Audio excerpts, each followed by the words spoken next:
Bonjour, aujourd'hui nous allons vous parler d'un événement historique dans l'histoire des frères maristes. Fidèle à son attitude, Marcellin Champagnat était le leader de cet événement. Cet événement est connu sous le nom de l'Ermitage. Cet événement constituait à bâtir une nouvelle bâtisse de 4 étages pour accueillir de nouveaux frères dans la communauté. Cette construction s'avérait mortelle, mais Marcellin avait une grande confiance envers Marie. À 3 occasions dans la construction, 3 accidents auraient pu s'avérer mortels, mais les frères maristes se disent sauvés par la mère Marie. Maintenant, nous allons vous résumer les 3 événements qui auraient pu s'avérer mortels. Le premier événement est lorsqu'un frère est au 4e étage. Il perd l'équilibre et chute. Pendant qu'il tombe, il réussit à s'accrocher à une branche d'arbre, puis là, les autres frères viennent le sauver. Le deuxième accident qui aurait pu s'avérer mortel est lorsqu'un frère est sur un échafaud au 3e étage. En avançant pour servir un autre frère, la planche cède. Heureusement, il réussit à s'accrocher avec une seule main pour qu'un autre frère vienne à sa rescousse et le prenne par la main. Le dernier événement est lorsque nous avons choisi les 10 plus forts frères pour transporter des pierres lourdes au 2e étage. Un frère échappe une roche en bas de l'échelle, mais au même moment, le frère qui est en dessous allait la recevoir, mais a baissé la tête juste au bon moment pour éviter la pierre. L'événement confirme à Marcellin Champagnat et les autres frères maristes la confiance qu'ils avaient envers Marie. Dans cette construction qui s'avérait mortelle, il n'y a aucun mort. Les frères priaient 2 fois par jour. Ils allaient prier au début de la construction, avant d'aller sur le champ de travail, dans le fond, et ils allaient prier après leur journée de travail, après qu'ils aient quitté le chantier de travail. Les frères priaient pour avoir la confiance de Marie. Lors de la construction, les frères et Marcellin n'avaient pas de bonnes conditions. Pendant l'été, Marcellin il dormait sur un balcon, puis l'hiver, il dormait dans l'écurie. Les frères, eux, ils dormaient tous entassés dans une baraque. Marcellin Champagnat était le leader. C'est lui qui signalait le réveil à tout le monde à 4 heures du matin. Il était le premier levé lors de la construction. Il arrivait en premier sur le chantier et partait le dernier.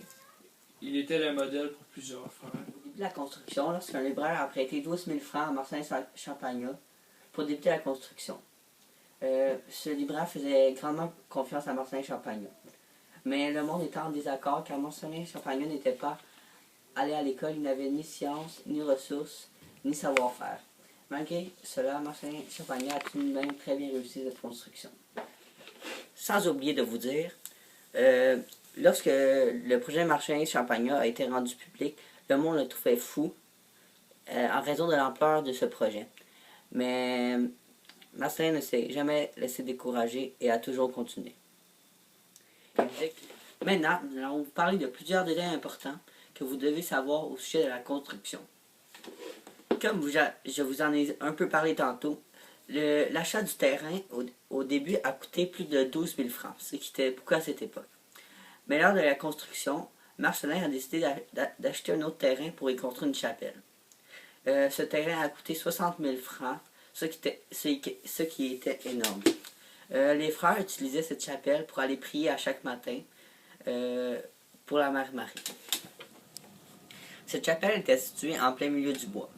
L'important que vous devez savoir à propos de cette construction est que ce n'est pas Marcellin qui avait les ordres au début de la construction. C'est M. Roussier. Mais pendant ce temps, Marcellin travaillait avec les ouvriers et leur démontrait l'exemple par son ardeur au travail. En 1824, au début de la construction, les frères ont dû niveler, défricher et aménager le terrain afin que les frères soient en mesure de débuter la construction. Car sinon, ils n'auraient jamais été capables de débuter cette fameuse construction. En plus de la construction de l'Ermitage, dans les années 1824, Marcellin a établi plusieurs autres fondations, notamment Charlieu et Chavannes. À la fin de chaque journée de travail, Marcellin Champagnat n'arrêtait jamais de travailler. Il poursuivait l'éducation religieuse et la vie professionnelle des frères. Il les instruisait aussi à l'enseignement dans le but qu'ils deviennent de futurs enseignants. Ils n'étaient pas les seuls à travailler.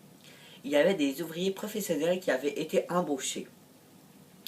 Le principal rôle des frères était de transporter et d'extraire les pierres et les emmener au marché. La construction a été finie en hiver 1825. Les frères maristes pouvaient finalement y habiter. Maintenant, je vais faire un résumé de tout ce que nous avons dit jusqu'à présent. Marcelin et les frères Maris ont décidé de bâtir une nouvelle bâtisse pour accueillir de nouveaux frères. Cette bâtisse s'avérait mortelle car à cette époque, lorsque le monde effectuait des travaux de construction, il y avait beaucoup d'accidents et beaucoup ne s'en sauvaient pas. Et dans cette construction, il n'y a aucun mort. Alors les frères se disent sauvés par la Mère Marie. Alors ce que nous retenons dans cette histoire, c'est la confiance qu'avaient les frères pour la Mère Marie et le leadership de Marcelin qui démontrait l'exemple par son ardeur au travail.